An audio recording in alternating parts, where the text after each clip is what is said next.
गंवार सास। ममता ने अपने बेटे को पढ़ा लिखाकर बड़ा आदमी बनाया। अब वो शहर में अपने परिवार के साथ रहता है। एक दिन ममता का बेटा रोहन अपनी पत्नी आलिया से कहता है, अरे आलिया, सुनो, माँ अब से गांव में नहीं रहेगी।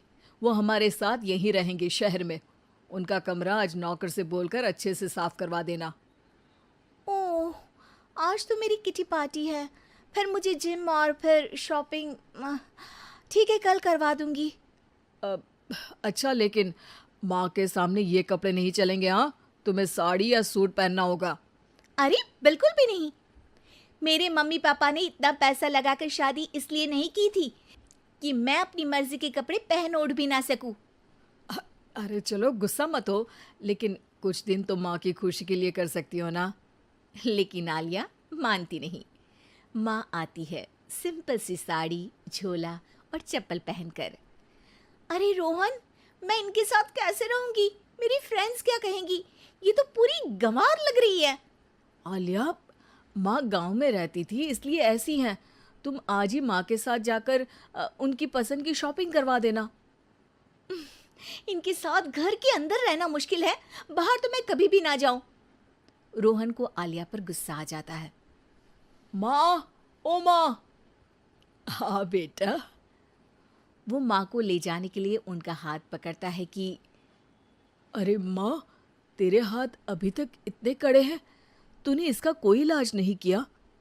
अरे बेटा, इसका कोई इलाज नहीं। वैसे भी मुझे कोई शर्म नहीं कि मेरे हाथ मुलायम नहीं है, क्योंकि इन्हीं हाथों से मेहनत कर मैंने तुझे बनाया है बेटा। अगले दिन माँ, मैं ऑफिस जा रहा हूँ। कुछ लाना हो तो आलिया को बोलकर फ़ोन करवा देना। रोहन के जाने के बाद, आप ना आज कमरे में ही रहिएगा, घर में पार्टी है, मेरी सहेलियां आ रही हैं, मैं उन लोगों के सामने आपको नहीं ला सकती हूँ। ठीक है बहू, लेकिन तुम कहो तो मैं कुछ खाने को बना दूँ तुम लोगों की पार्टी के लिए। वो लोग सिर्फ कॉन्टिनेंटल या थाई फूड ही खाते हैं।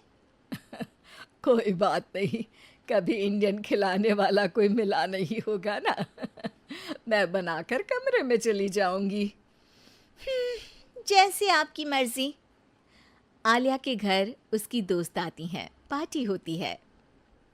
अरे वाह आलिया, ये क्या है खाने में? बड़ा ही स्वादिष्ट है यार, इसकी रेसिपी मुझे चाहिए। हाँ, और ये दाल, ओ माय गॉड, मैंने तो किसी 5 स्टार में भी ऐसी दाल नहीं खाई है। यार तू कुक को यहाँ बुलाना। अब आलिया घबरा जाती है। हाँ हाँ हाँ हाँ, क्यों नहीं। माँ जी ज़रा बाहर आइए। आलिया की सास सिंपल सी साड़ी और गांव के अंदाज में आती है। अरे बहू, क्या हुआ? खाना पसंद नहीं आया क्या? बहू? अरे ये गांव से दिखने वाली औरत तुम्हें बहू क्यों बोल रही है? कौन है ये? वो हमारी नई नौकरानी है। सास बहू की बात सुनकर बहुत दुखी हो जाती है। वो सर झुकाकर जा ही रही होती है कि एक सहेली बोल पड़ती है। अरे कहाँ जा रही हैं माँ जी? वो उठकर उनके पैर छूती है। जीती रहो बेटा। क्या है ना, आपकी शक्ल बिल्कुल मेरी माँ जैसी है। पता है आलिया, मैं शहर पढ़ने आई और फिर शहरी हो गई, लेकिन मेरे माँ पापा तो आज भी गांव में रहते हैं, बिल्कुल इनके जैसे ही हैं। आप यहाँ बैठिए ना आंटी, आप सच में बड़ी खूबसूरत है और आपके हाथ का खाना तो लाजवाब है। काश ये मेरी सास होती। सभी सहेलियां सास को घेर कर बैठ जाती हैं और उनसे खाने की रेसिपी पूछ रही होती है कि तभी घर की बेल बजती है और रोहन आता है। अरे क्या बात है, आज आप लोग हमारे घर में? और ये लोग तो मुझे आलिया से ज्यादा माँ की सहेलियाँ लग रही हैं। क्या ये आपकी माँ है?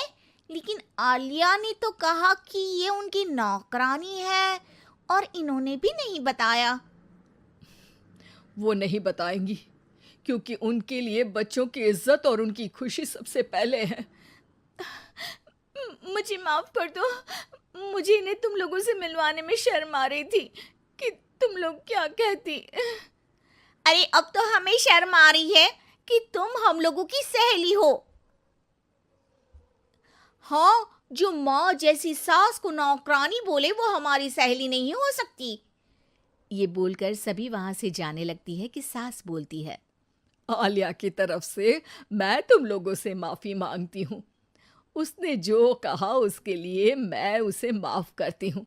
अब तुम लोग भी उसे माफ़ कर दो, क्योंकि अगर तुम लोगों ने उससे दोस्ती तोड़ी तो फिर मेरे हाथ का खाना कैसे खाओगी? नहीं नहीं आंटी, जरूर आएंगे, लेकिन अब आलिया की नहीं बल्कि आपकी सहेली बनकर।